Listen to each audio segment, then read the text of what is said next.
we present Beowulf, an original adaptation, written and read for you by Jon Buckeridge.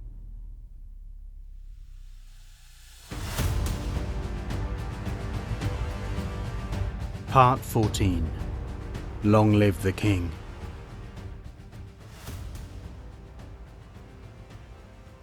Beowulf sat, too stunned to think. It was as though a piece of him had been cut from the world, a limb severed or an eye put out. "The wound was too deep," the man went on, Beowulf's attention momentarily present to take in the knowledge. "We could not staunch the bleeding, and it—" Again his focus drifted, and Beowulf was lost in his thoughts. All he could think was, I should have been there.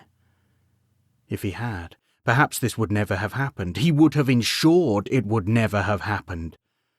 A heavy metallic thud drew Beowulf's attention back to the room.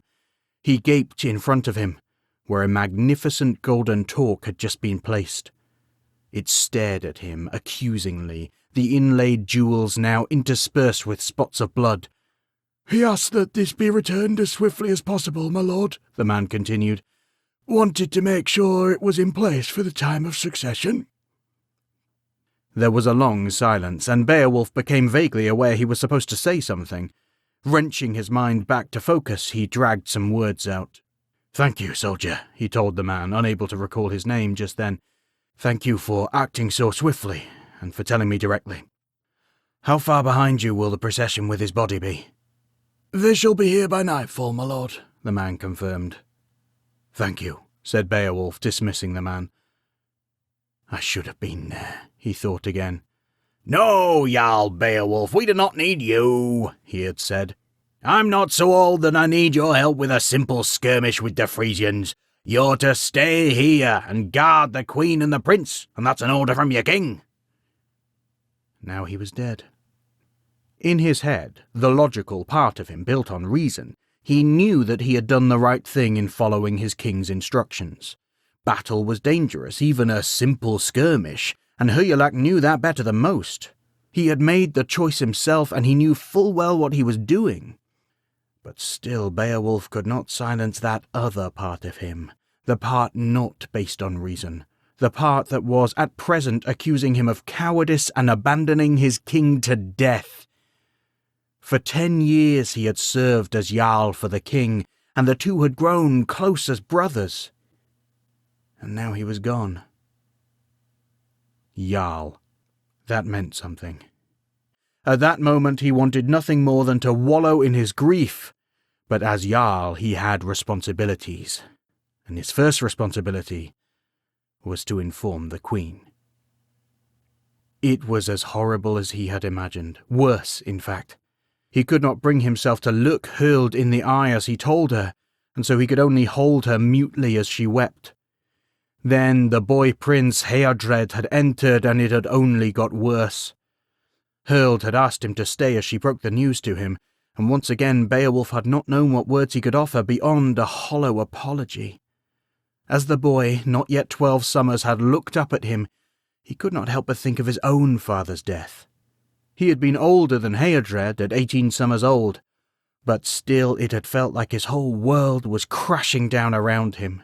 The realization that his father, who had once seemed stronger than oak and taller than the mountains, was not coming back from battle had shaken the very foundations he had built much of his life on. Now here he was doing that same thing to Heardred. As the boy began to cry, Beowulf picked him up and held him close, promising him that he would be with him throughout all that followed. By nightfall the king's body was returned, and the days of funeral rites began.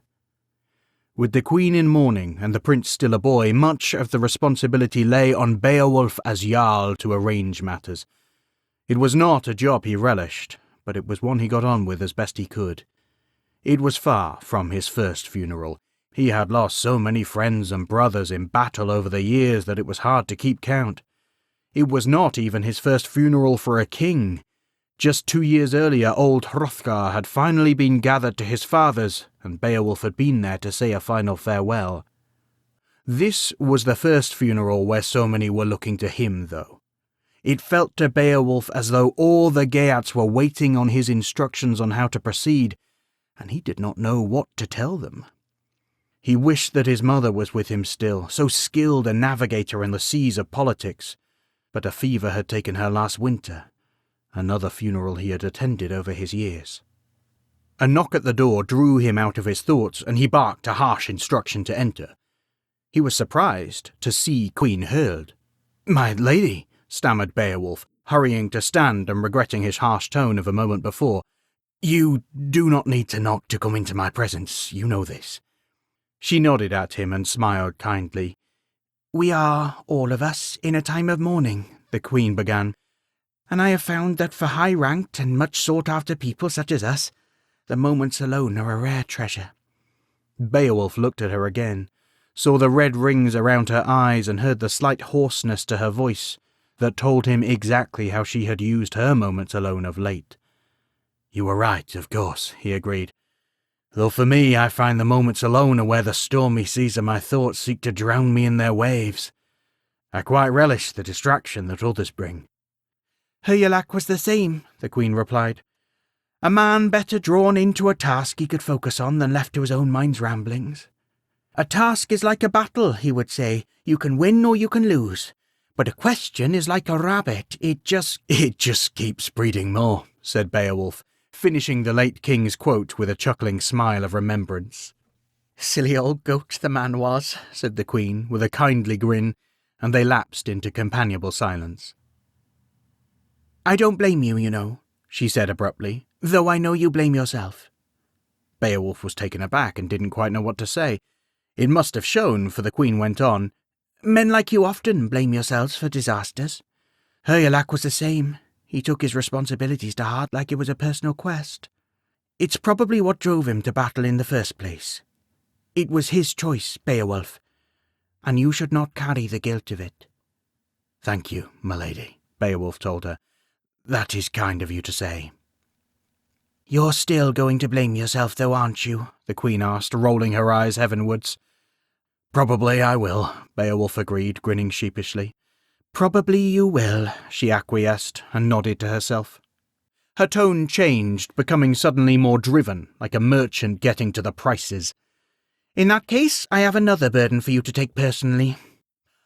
I would like you to take the throne." Beowulf was stunned, and for a long moment he stared at her incredulous. She waited for him patiently, and eventually he gasped out, "But, my Queen, Heardred is to be king." "Heardred is a boy." The Queen dismissed the notion with her hand. "He is a sweet boy, and I love him, but he's too young to rule. Can you imagine him standing up to the thanes and lords demanding his decision? Can you imagine him inspiring men to battle? Can you see him dreaming great and noble visions for his people? No. But I can see you doing all those things, Beowulf. I see you doing all those things already. You are the right choice. You are the only choice. Take the throne." "It is not what Hyrelac would have wanted," Beowulf objected. "He also did not want to take a spear thrust to the thigh, but here we are," the Queen went on. "He imagined he would have a great many more years with the boy to groom and train him to rule. He did not, and so we all must change our plans. It is for the good of Geatland." Again Beowulf was dumbstruck, and he could only stare at the Queen. Again she waited for him patiently. She did not try to convince him, did not try to sway his decision. She had presented her argument, and she left it to speak for itself. Finally he found his voice. I cannot," he told her at last. "It does not seem right to me. It sits poorly in my mind. I would not have it said that the king's warlord cousin stole the throne from beneath him. That is just the wedge that could drive division deep into Geatland." "If Heardred and I stood with you, all men would know it was not so," the Queen countered. "Men will believe what they want to believe, my Queen," Beowulf replied. "You and I have both seen foul men claim a throne, and then force the rightful ruler to stand by them while they do it." He nodded, in that instant coming to his confirmed decision. "I will not take the throne," he told Huld, but I will stand beside Heardred to guide him and protect him as best I can, and I will help groom him in the way his father wanted, and I will serve him as shield of the people. You must stand on his other side, though, to help him navigate those waters I do not know so well. Together, we can help him become the finest king that Geatland has ever known." The Queen looked back at him, and Beowulf was surprised to see a note of sorrow, and was that disappointment in her gaze? Nonetheless, she nodded her reluctant agreement. "So be it. We shall place Heardred on the throne, and the two of us shall stand beside him to help him rule." So began the rule of Heardred, king of the Geats. For 6 years Beowulf and Hurld stood by the boy king, guiding him in the ways of kingship. Beowulf had never married, and he had no children of his own, and he did not find this father-like role came to him easily at first. Over time, though, the three of them formed a close and lasting bond. Beowulf found himself passing on wisdom his own father had taught, and that of Hugelac, Heardred's father, of battle tactics and taming the fire. He found himself passing on wisdom from old Hrothgar, too, of generosity and the careful balance of power, and working towards a future that was greater than themselves. It wasn't until a little while later that he realized how much he had passed on the lessons from his mother as well, and it was only in doing so that he realized how much he had learned from her in his youth. Gradually, he and Hurld shaped Heardred into the man he needed to be, into the king he needed to be, and when he was almost 18 summers old, he rode to battle for the first time as a leader and commander of men, and did not return. If Beowulf had felt the loss of Hugelac keenly, like the loss of a limb, losing Heardred was like the loss of his heart. As he carried the young king up from the battlefield, seeing the arrow that had caught him under the chin and ended his life in a few short heartbeats, he felt something within him break. Nothing would ever be the same again. Nothing could ever be the same again. The brightest part of his heart, the light he had built his life around these last 6 years, had been snuffed out. As the procession carried the king's body home, Beowulf walked by his side, holding the boy's hand in his own as he wept. He felt as though he was once again in the dark caverns of Grendel's mother, only this time there was no light to guide his way. There would never be light again. Days later, sitting in his chambers, a knock at the door drew him out of his thoughts. "Enter," he murmured. He did not seem to have the energy even to speak. He was not surprised to see Queen Hurld enter. In fact, he had been expecting this visit, dreading it. "My lady," he said, forcing his body to stand, "you do not need to knock to come into my presence. I've told you this before." She nodded at him without smiling. "We are all of us in a time of mourning," she began, her voice cold. "But you, Beowulf, have made your grief into an indulgence." Beowulf looked up at her, shocked. He saw the red rings around her eyes and knew her days had been filled with tears, but she did not seem to be struggling to find the energy to speak or stand, and suddenly he felt shamed. "You are right, of course," he agreed. "Well, I know it," the Queen replied. "You feel you have lost a son, one you had loved for 6 summers? Well, I have lost a son, one I loved for 18 summers, longer for the time I carried him within me." She clasped at her belly and went on. "I grew that boy inside me, nurtured him from before he had seen the light. I nursed him, taught him to speak, taught him to walk, gave myself to him tirelessly for 18 summers, only to have him cruelly taken. I am broken, Beowulf, broken by his loss, broken by his memory, broken by the crushing knowledge that each day I will wake and for a horrible moment I will believe that he still lives, until I have to force myself to feel this crushing pain all over again." She paused for a moment, her breathing hard and fitful, and then she visibly stilled herself and spoke again, her voice smooth. "And yet there is a kingdom to run. There are people to protect, mouths to feed, fields to sow and harvest to reap, and they look to us to do it. We cannot afford to wallow in indulgence, Beowulf, neither of us. So get off your arse and do something useful. Shield of the people indeed, she finished, rolling her eyes to heaven in exasperation. They lapsed into awkward silence.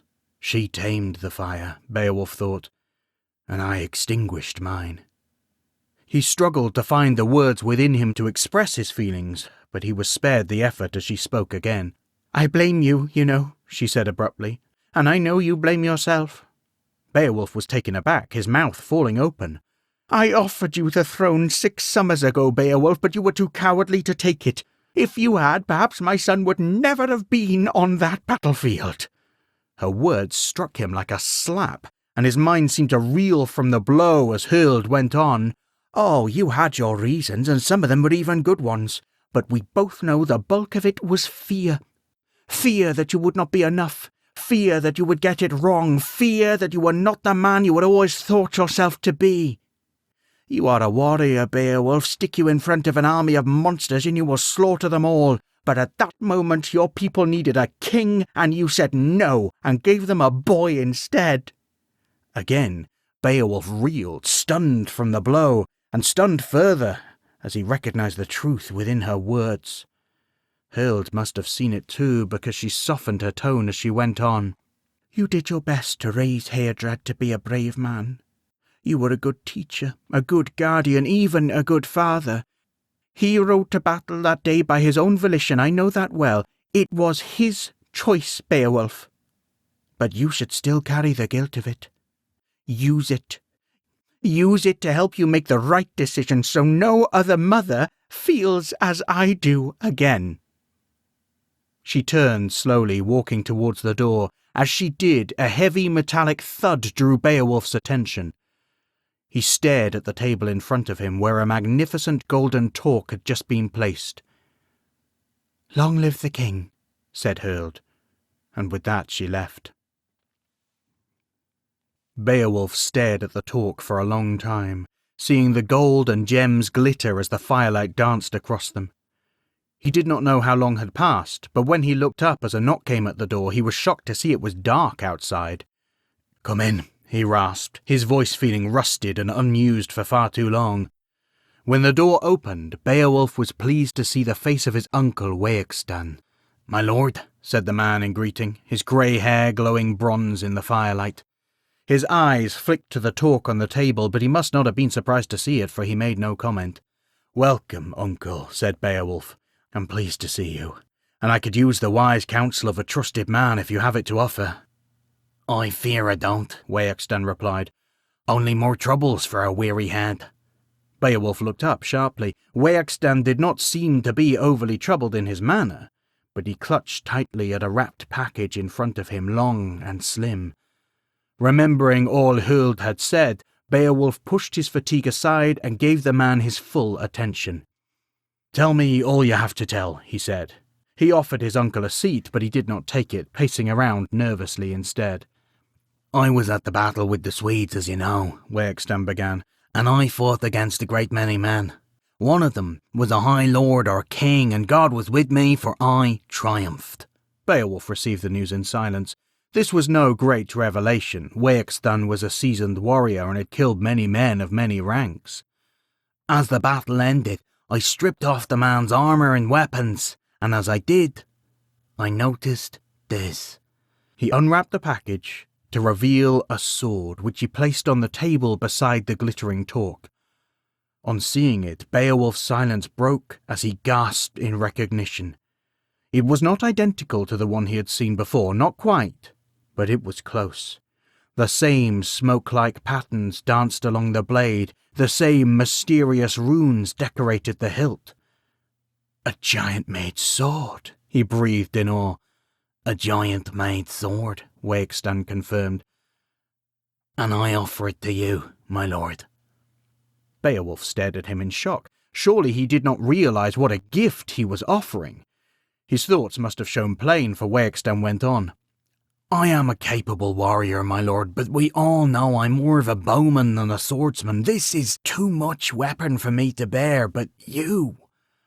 I know that you have lamented the loss of the sword you found in that cavern all these long years, and with this in your hand, perhaps you can make good on some of the dreams that were robbed from you that day." Instantly, Beowulf was transported back to the moment in the cavern when he had first held the giant's sword, where he had dispatched Grendel's mother with it, where he had birthed such dreams of becoming a heroic warlord who none could best. Here was that gift once again, offered to him by a loving family member who only wanted good for him. All that he desired was in his grasp if he would just reach out his hand and take hold of the hilt. But then his gaze drifted to the talk laid out beside it on the table. Could he truly be both roaming hero and king? Could he truly care for the lives of all the Geats, and yet still set off on wild quests facing monsters and giants? No. He could be one, or he could be the other. He could not be both. With the words of Hild still ringing in his mind, he looked back at Wexton and sighed deeply. He knew what his choice would have to be.